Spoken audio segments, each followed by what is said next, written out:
Hola, bienvenidos al Diario de Carol y bienvenidos a un nuevo episodio.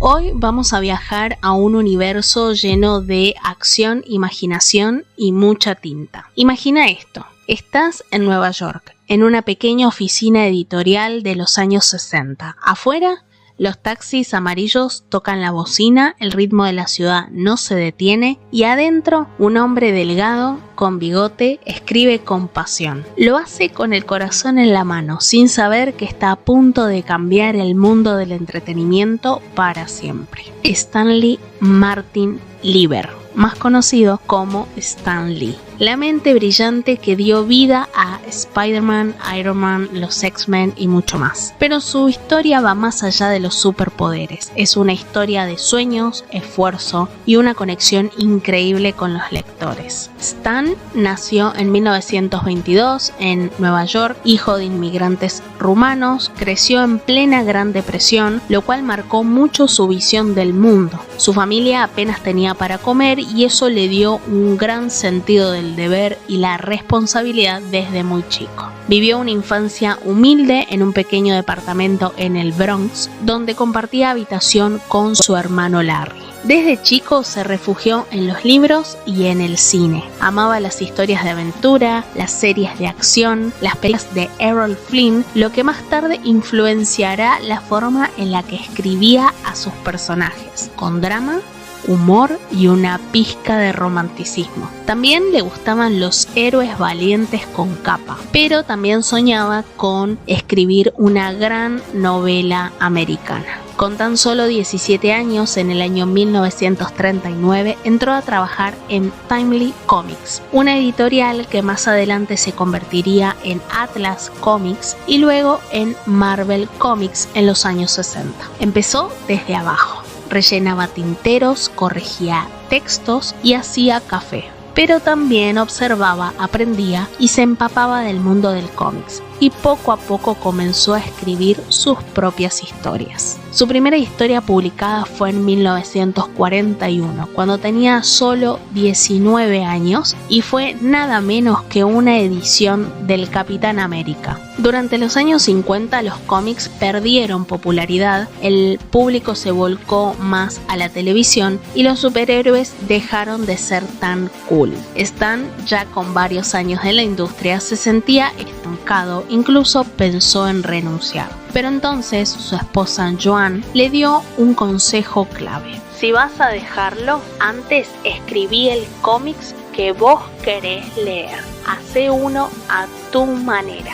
En esa época los superhéroes eran más bien planos, sin emociones profundas. Entonces Stan se preguntó, ¿qué pasaría si los superhéroes fuesen como nosotros? Y así nacieron los Cuatro Fantásticos en 1961, que los creó junto al dibujante Jack Kirby. No eran perfectos, peleaban entre ellos, dudaban, se equivocaban y ahí estaba la magia. Stan descubrió que los lectores querían algo más que héroes, querían reflejos de sí mismos. En los años 80 dejó de escribir cómics y pasó a ser embajador de la marca Marvel por el mundo. Vivía en California intentando llevar a sus personajes al cine, algo que no fue nada fácil. Y después de los Cuatro Fantásticos llegaron una tras otras las creaciones que revolucionaron todo. Spider-Man en 1962, que era un adolescente tímido con problemas escolares y problemas económicos.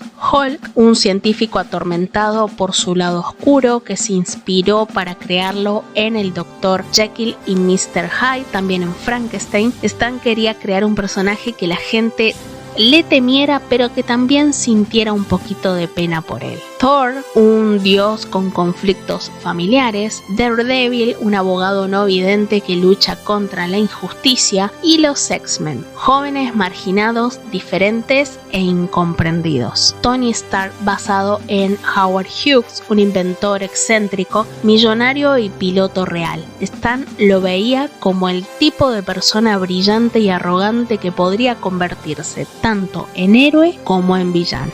Stan amaba a Shakespeare, Mark Twain y Arthur Conan Doyle. Eso explica por qué sus historias, aunque fueran de superhéroes, tenían siempre una carga emocional y humana muy fuerte.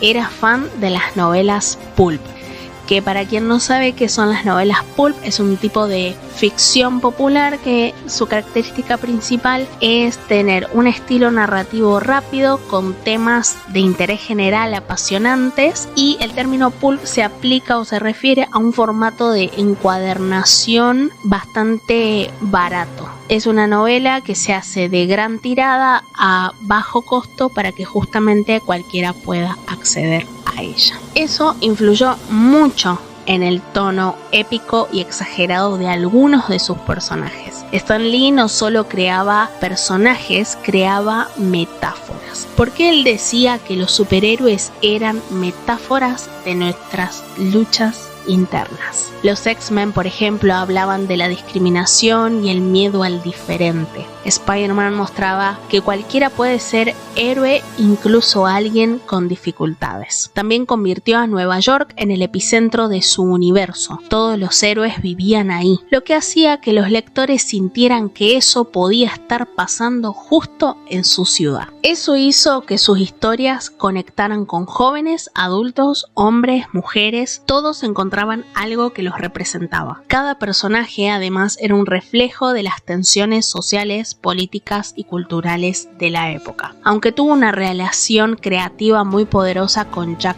Kirby y Steve Ditko, también hubo tensiones fuertes por los créditos de autoría. Muchos fans y críticos aún debaten cuánto de cada creación fue mérito de Lee y cuánto de los dibujantes. Sin embargo, Stan siempre fue el rostro visible, el showman, el que conectaba con la gente. Y además, Stan hablaba con sus lectores. En las páginas finales de los cómics, agregó una sección que la llamó Stan Soapbox, una columna en los cómics donde charlaba directamente con los fans. Muchas veces escribía sobre temas como el racismo, la libertad de expresión o la guerra, pero también saludaba y respondía cartas. Él los llamaba los True Believers, los verdaderos creyentes. No era un lector lejano, usaba un lenguaje muy directo, casi como un amigo. Eso ayudó a que la comunidad Marvel se sintiera parte de algo más grande. Y claro, su grito de guerra fue Excelsior, una palabra en latín que significa siempre hacia arriba y que representa perfectamente su energía inagotable.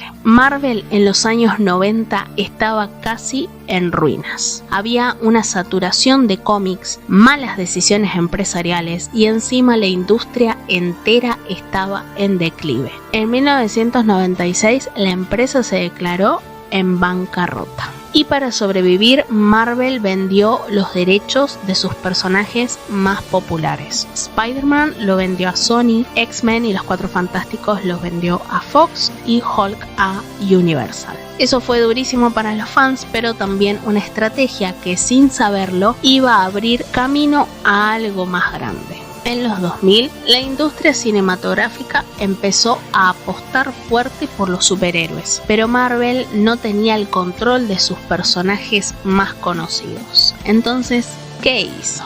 Decidieron arriesgarlo todo. Hipotecaron parte de sus personajes restantes para crear su propio estudio de cine, y así nació Marvel Studios. La primera película fue Iron Man en 2008. Nadie esperaba mucho de esta película, pero fue un bombazo. Robert Downey Jr. brilló, el estilo de Marvel se impuso y al final de la película una sorpresa, un pequeño guiño al universo compartido, el nacimiento de Marvel Cinematic Universe. Marvel Studios fue comprada por Disney en 2009 y ahí es cuando explotó todo el universo compartido. Para este momento, Stan Lee ya no dirigía Marvel ni escribía cómics, pero era la figura simbólica, el creativo detrás de todo. Aparecía en cameos divertidos en casi todas las películas. Era invitado a eventos, alfombras rojas, charlas TED,